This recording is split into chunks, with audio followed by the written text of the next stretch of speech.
Nachum Shifren. I'm running for U.S. Senate in California. You're an educator?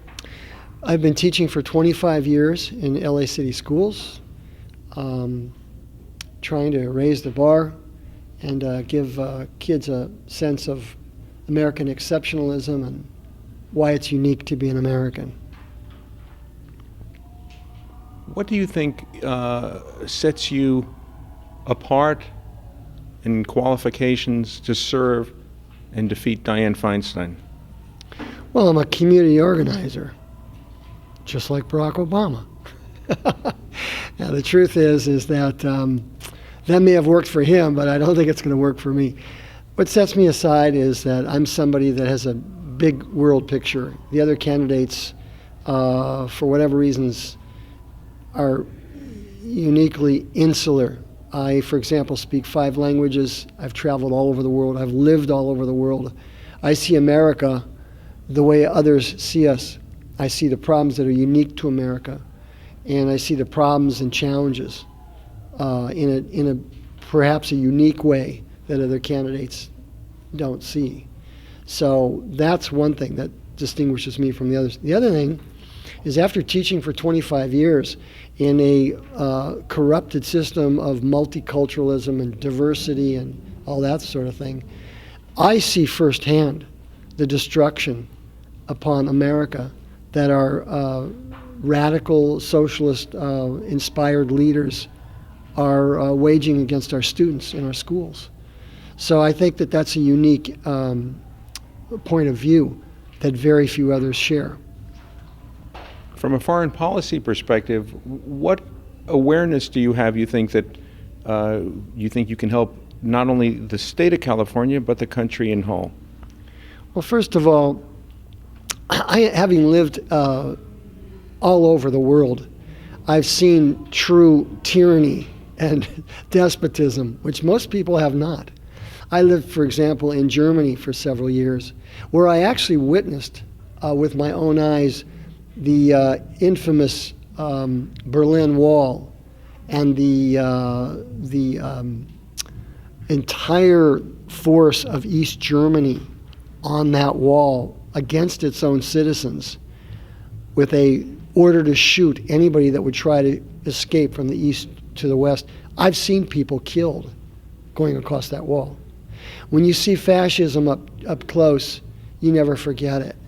And I just have the feeling a lot of candidates have no clue about the challenges that we face in terms of America being a bastion of freedom and the rest of the world being a quite dark place.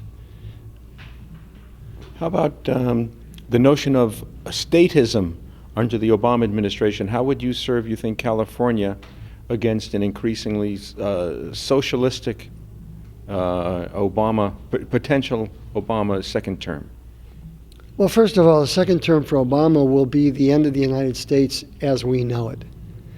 I think that Obamacare is just the tip of the iceberg. His sights are set on controlling the United States and its people, what we think, what we eat, where we work. They've got all kinds of plans for these huge detention centers all over the United States. The Department of Homeland Security had some weird notion of purchasing 400 million hollow point bullets, not to be used for deer hunting or pheasant hunting. These are bullets that you use to kill people with. Now, why would they want to order such a massive amount of weaponry or ammunition? Who would they be using that against? So you can see that they understand that things are going to get out of control here. The more Obama ratchets up his socialist agenda and one world order, the more Americans are going to rebel. Now we are armed to the teeth in this country. So what are they trying to do? Limit our ammunition, limit our ability to buy a gun, make sure that every single gun is registered. They're really ratcheting the pressure on gun dealers, for example. There's some counties where you can't buy ammunition. They're making it very difficult for people that are Second Amendment, supporters, advocates, to function, and that's all designed for only one thing: to control us. So it will be a very different world. And I'm afraid the world will not be a very pleasant one if this guy gets elected. You came from, would you say you're a child of the 70s, 60s and 70s? Yeah. You started off with a liberal outlook. How has your evolution, you think, matured your vision? Well, you know, they say that when you're young and you don't have a heart, you're cruel. And if you're old and you don't have a mind, you're a fool. You know, when you're young, everything is, Woodstock and, I love you, you love me, that kind of thing. And we mature. And that's what's happened to me. I mean, some people are still hippies at the ripe age of 60 or 65 or 70. That's not where we want to be. It's good when you're 17 years old, but not right now. The problem is that the hippies are in charge now. This is the issue that we're facing. The people that, the people that were at Woodstock are now running the show. Idealists? Yeah, well, more than that. It's mostly socialists, those people that want to even the playing field. They call for social justice, all those kind of things. It's basically a one world type of a program where the distribution of wealth in America is going to make everybody kind of like even, so that we have there's no differences in and this is what Marxism is all about. Make sure that that everybody's pretty much the same. It's a multicultural state. As a Spanish speaker yourself, how do you suppose you can maintain multiculturalism to represent all the cultures that are present and yet still unify them under one flag? Well, we've had this before. When massive immigration in the 1880s, 1890s, the potato famine with Ireland, Germans came over, Russians, Jews, Italians. We've already experienced this.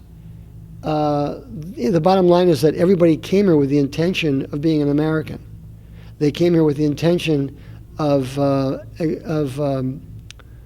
mastering the English language, for example.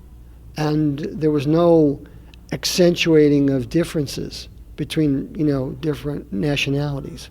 They came here to be an American. We don't see that now. People are being divided. We have these quasi leaders from, the community activist types that are pulling people apart. And we need to concentrate on English, on American exceptionalism, and go back to our roots as a country, where we don't have to have any revisionism of history, where we talk about somebody with their sexual orientation instead of what they did for their country, for example, which is what's going on in California now. We've got a whole set of history books that they've been mandated to include sexual orientation when they talk about history. This is bizarre. And of course, this is all designed to divide us and chip away at the establishment of the Judeo-Christian ethic in America. What would you do without the endorsement of this party? Work harder to get it next time. Would you run as an independent? No. Would you discontinue your crusade to save America?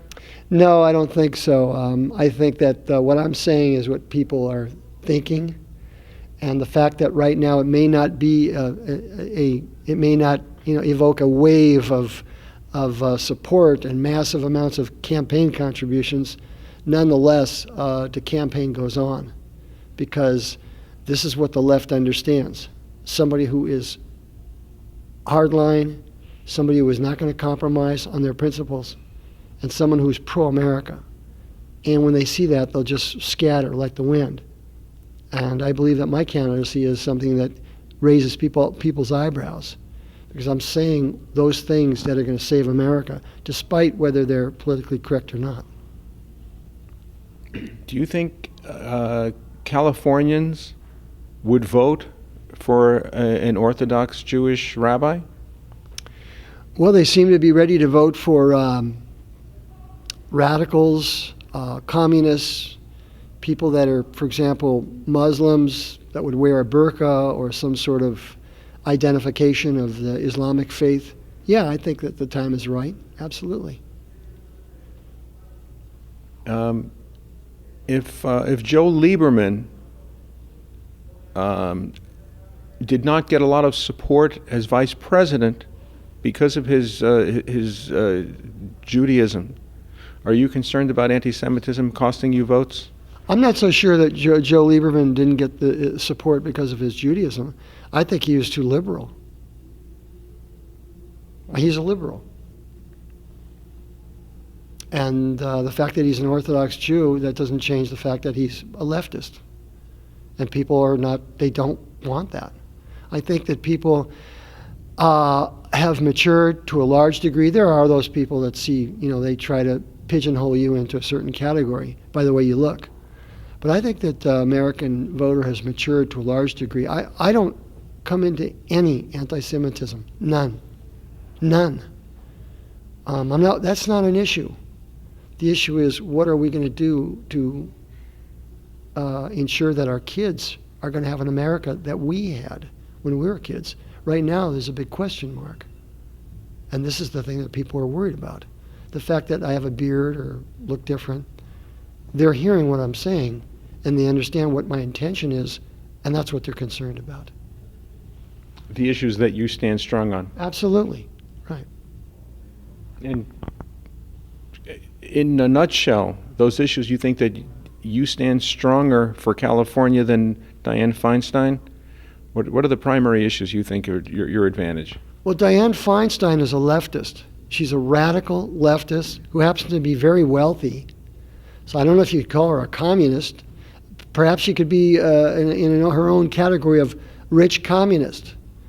She's done her darn best to destroy our economy, to demoralize the citizens with these sanctuary cities. She's basically right down the line with Obama, which of course is a recipe for failure. And do you think you would put pressure on Obama in another term? I was interviewed for today, as a matter of fact, and I brought that up. Somebody said, "Oh, how would your candidacy be different?" And I said, "Well, one thing is, if I got the endorsement of this party, Obama would definitely take notice. I don't think he would take notice if another candidate got the endorsement, because my vision for America would really be a craw in his throat, and I think it would be difficult for him to swallow, more so than the other candidates, who are true, they are conservatives. But what I'm advocating is the destruction of everything that he believes in. And that's how I know that, I'm on the right track." You mean by going laissez-faire in a smaller government? Yes, absolutely. How can people find out more about you online? Website is www.Shifren and the number 4 Senate, Shifren4Senate.com. And will that continue beyond June primary? It will continue until I get elected, with the help of God.